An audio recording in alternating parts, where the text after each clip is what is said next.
வணக்கம். திமுக ஆட்சி கிட்டத்தட்ட 5 வருஷம் நிறைவடைய போகுது. வர ஏப்ரல் மேல பொது தேர்தல் வரப்போகுது.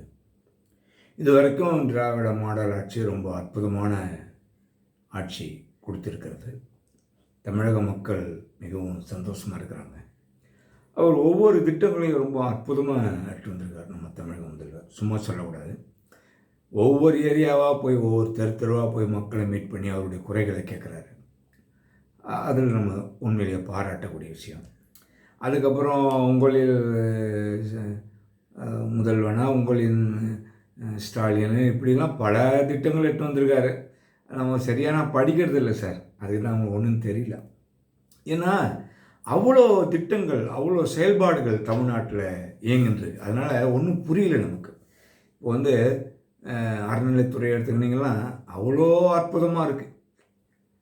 அதே மாதிரி நெடுஞ்சாலைத்துறை எடுத்துக்கிட்டிங்கன்னா ரோட்டில் யாரும் வீடு கட்டியிருக்கக்கூடாது, கடை கட்டியிருக்கக்கூடாது, அடித்து நொறுக்கி சின்ன பின்னமாக்கிட்டு போயிடுறது. மக்கள் சேவை தானே இதெல்லாமே. ஆனால் அது அடித்து நொறுக்கிட்டு போயிடுவாங்க.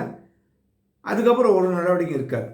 அதுக்கப்புறம் பார்த்திங்கன்னா நம்ம நாட்டில் நெடுஞ்சாலை துறை அவ்வளோ அற்புதங்க. ஒவ்வொரு ஊர்லேயும் ஒவ்வொரு தெருவுலையும் பார்த்திங்கன்னா அவ்வளோ ரோடு அவ்வளோ அழகாக போட்டிருக்காங்க. அந்த ரோட்டில் சோறு போட்டு நம்ம சாப்பிட்லாம். அந்த மாதிரி முதல்வர் திறம்பட செயல்பட்டுன்னு வர்றாரு. ஈஸியாக நேராக எல்லாருமே போய் பார்க்க வேண்டியதாக இருக்குது. பார்த்துடலாம். அப்புறம் இந்த ஊழல், லஞ்சம், லாவண்யம் எதுவுமே கிடையாதுங்க. அமைதி பூங்காவாக இருக்குதுங்க தமிழ்நாடு. நீங்கள் அதெல்லாம் ரொம்ப பெருமையாக இருக்குங்க. நம்ம அந்த அளவுக்கு சொல்லிக்கலாம். ஊழலே கிடையாது, ரெக்கமெண்டேஷன் எதுவுமே கிடையாது. பொதுமக்களுக்கு அந்த திட்டங்கள், அந்த வசதிகள் எல்லாம் நேராக போய் சேர்ந்துடும். போலீஸ் ஸ்டேஷன் போனால் கூட ரெக்கமெண்டேஷன் கிடையாது. மாவட்ட ஆட்சியர் போய் பார்க்கணும் தேவையில்லை, எல்லாம் நேரடியாக பார்க்கலாம். எல்லாமே இங்கே அவங்களுக்கு எந்த பிரச்சனையும் கிடையாதுங்க மக்களுக்கு.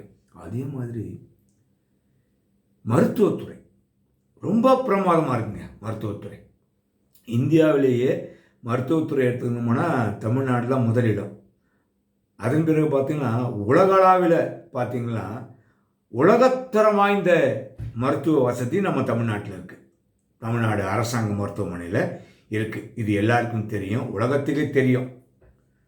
அவ்வளோ அற்புதமாக இருக்குது. ஆனால் நம்ம முதல்வர் மட்டும் அது மேலே நம்பிக்கையே இல்லைங்க. அப்போலோ ஹாஸ்பிட்டலில் போய் அட்மிட் ஆகிட்டார்.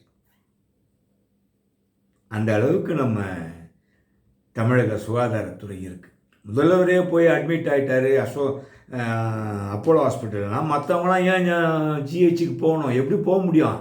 அவர் தலைமையில் இருக்கிற அரசு, அவர் தலைமையில் இருக்கிற மருத்துவத்துறை, அதுலேயே பாதுகாப்பு இல்லை, சுகாதாரம் இல்லைன்னா அப்போலோ ஹாஸ்பிட்டல் போயிருக்காரு. அப்படின்னா என்ன அர்த்தம்? எல்லாரும் அரசு மருத்துவமனைக்கு போகாதீங்கன்னு அர்த்தம்.